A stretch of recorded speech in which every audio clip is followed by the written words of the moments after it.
क्या ये मसला है और इस पर आप क्या चाहते हैं? देखिए, मैंने कल बजट स्पीच पर अपनी बात रखते हुए माननीय वित्त मंत्री जी से ये रिक्वेस्ट करी है कि जैसे उन्होंने एसटीटी सिक्योरिटी ट्रांजैक्शन टैक्स को जो हर ट्रांजैक्शन की सेल पर लागू किया जाता है उसमें अमेंडमेंट करी, उसको बढ़ाया है डेरिवेटिव ट्रेडिंग के क्षेत्र में।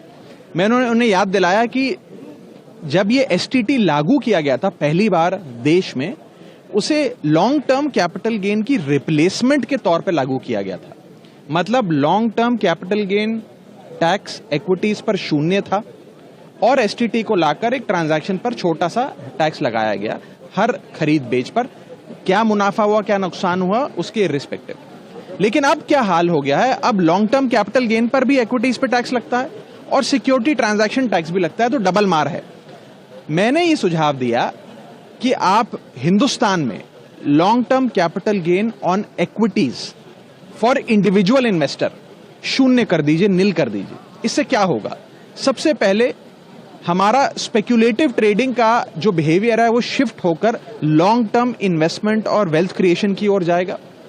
जो पैसा आज गोल्ड या रियल एस्टेट जैसे नॉन प्रोडक्टिव एसेट्स में इन्वेस्ट हो रहा है वो वहां से निकलकर भारत के बाजार में आएगा, बाजार और मजबूत होगा और मिडिल क्लास के लिए वेल्थ क्रिएशन होगी।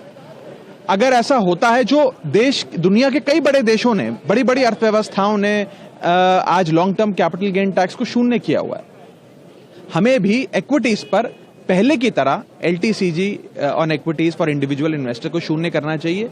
वो एक मार्केट में भी एक अच्छा मैसेज जाएगा और खास तौर पे जो देश का मिडिल क्लास वर्ग है उसे बहुत राहत मिलेगी, उसे सेविंग, इन्वेस्टमेंट और वेल्थ क्रिएशन के लिए एक बेहतरीन इंसेंटिव मिलेगा।